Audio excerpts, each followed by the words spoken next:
आज के ट्रेडिंग का लॉजिक मैं समझाऊंगी।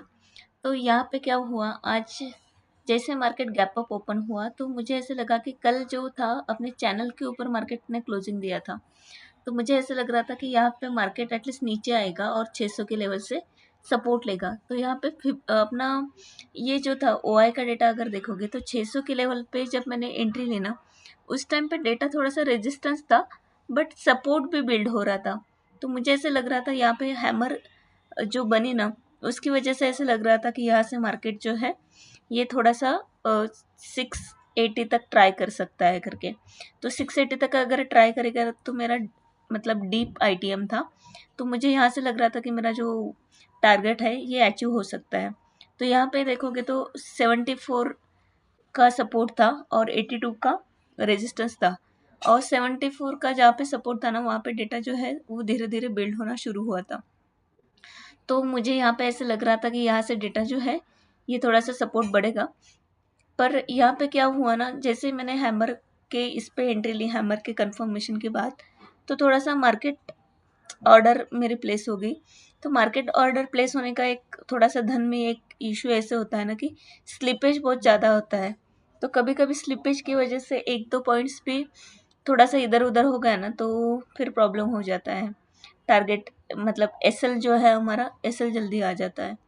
तो यहाँ पे आने के बाद मतलब मैं मार्केट डेटा भी चेक कर रही थी, मार्केट डेप्थ, कि अगर यहाँ से एटलीस्ट मेरा जो ये प्राइस है वो कितना दूर है करके, मतलब ब्रेक इवन का मैं ट्राई कर रही थी कि कितने इसमें आ सकता है करके।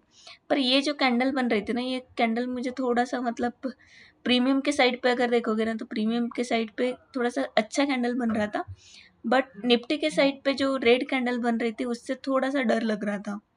तो यहाँ पे अगर देखोगे तो यहाँ पे जो बिड एंड आस्क प्राइस है ना, वो मतलब 273 से लेकर 276 वगैरह ऐसे कंटिन्यूसली मूव हो रहा था। तो यहाँ पे जैसे मुझे ये रेड कैंडल फॉर्मेशन हो रहा था, और जो 600 पे जो डेटा था सब रेजिस्टेंस साइड का, वो डेटा भी कम नहीं हो रहा था। तो इसलिए मैं यहाँ पे ना थोड़ा सा ये भी सोच रही थी कि मैं सेल ऑर्डर जो है ना ये पास में लगाती हूँ, मतलब टारगेट जो है ये थोड़ा सा पास में लेकर आती हूँ।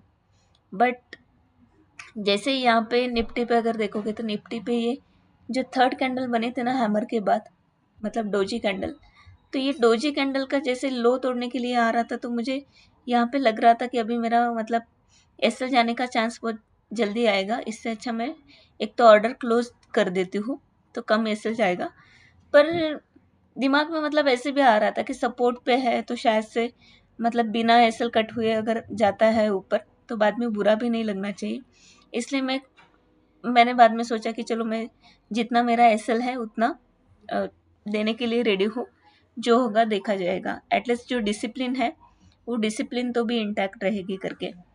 तो यहाँ पे अगर देखोगे ना आप, तो मेरा एसएल मैंने थोड़ा सा ऊपर की ओर ट्रेल किया था। जनरली मेरा 1300 का एसएल होता है, बट मैंने यहाँ पे थोड़ा सा ऊपर लगाया था। तो यहाँ पे कुछ मेरा एसएल अभी ऑलमोस्ट हिट मतलब हो ही रहा है करके। तो कुछ 1200 के आसपास वगैरह मेरा एसएल जो है ना ये यहाँ पे हिट हुआ है। तो यहाँ पे अगर देखोगे तो एक एसएल जाने के बाद थोड़ा सा साइकोलॉजी जो है ना चेंज हो जाती है। बट यहाँ पे मैंने जो सेकंड ट्रेड लिया था, तो सेकंड ट्रेड पे एंट्री तो सही जगह पे थी मेरी। लाइव पे अगर एनालिसिस देखोगे ना, तो लाइव पे एनालिसिस भी मेरी एकदम परफेक्ट आई।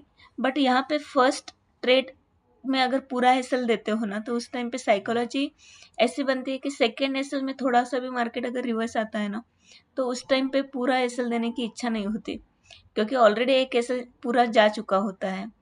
तो इसलिए मैंने यहाँ पे क्या किया ना, मुझे थोड़ा सा मतलब ऐसे लग रहा था कि आज भी अगर एसएल गया ना, तो पूरा एसएल मैं मतलब 1300 2600 का एसएल अगर मैं एक ही दिन में अगर दे दूंगी, तो थोड़ा सा मेरी साइकोलॉजी है ये पूरी टोटल चेंज हो जाएगी कल के दिन प्रॉफिट मतलब कल ट्रेड करने के लिए। इसलिए मैंने यहाँ पे कुछ मतलब 700 का वगैरह कुछ मुझे यहाँ पे प्रॉफिट हुआ था सेकंड ट्रेड में।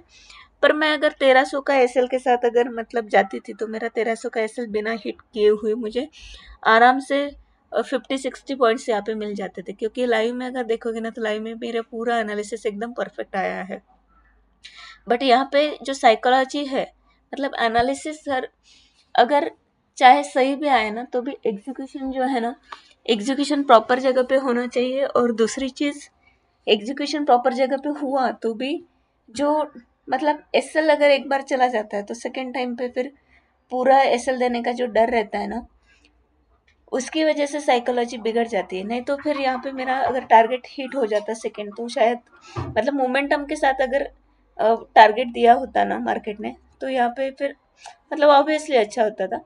पर ये एक चीज़ मैं आपको बताना चाहती हूँ कि ये भी एक साइकोलॉजी का एक फैक्टर है कि एक ट्रेड लेने के बाद जब पूरा एसएल देते हो तो दूसरे ट्रेड में पूरा एसएल देने का जो एक हेजिटेशन होता है ना, वो कहीं ना कहीं तुम्हारा आने वाला प्रॉफिट जो है वो भी थोड़ा सा मतलब उम, नहीं मिलता, या कभी-कभी ये है कि एसएल भी लेना पड़ता है।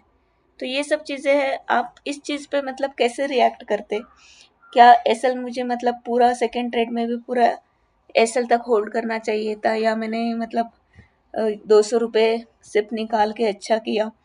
क्योंकि मैं हमेशा मेरा साइकोलॉजी क्या होता है ना सेकंड ट्रेड में मोस्टली, कि फर्स्ट ट्रेड में अगर 1300 का मैंने पूरा एसएल दिया है तो मैं चाहती हूँ कि सेकंड ट्रेड में एटलीस्ट ऐसे हो जाए कि मेरा जो एसएल है ना ये 1000 के नीचे आ जाए। तो मुझे थोड़ा सा कॉन्फिडेंस आता है कि चलो आगे जाके 1000 इजीली रिकवर हो सकता है। तो कहीं ना कहीं मतलब थोड़ा सा इस चीज़ पे मुझे क्लैरिटी लाना पड़ेगा। और आप भी अगर इस फेज में जा रहे होंगे तो आप भी मुझे बता सकते हो कि आपने मतलब ये फेज थ्रू कैसे रिकवर किया, या आप अभी भी इस फेज में अटके पड़े हो, ताकि मैं भी कुछ ना कुछ सॉल्यूशन ढूंढूं इसके ऊपर और फर्मली एक्ट करूं। तो अगर आपको ये वीडियो अच्छा लगा होगा तो प्लीज़ आपका फीडबैक ज़रूर शेयर करना। Thank you.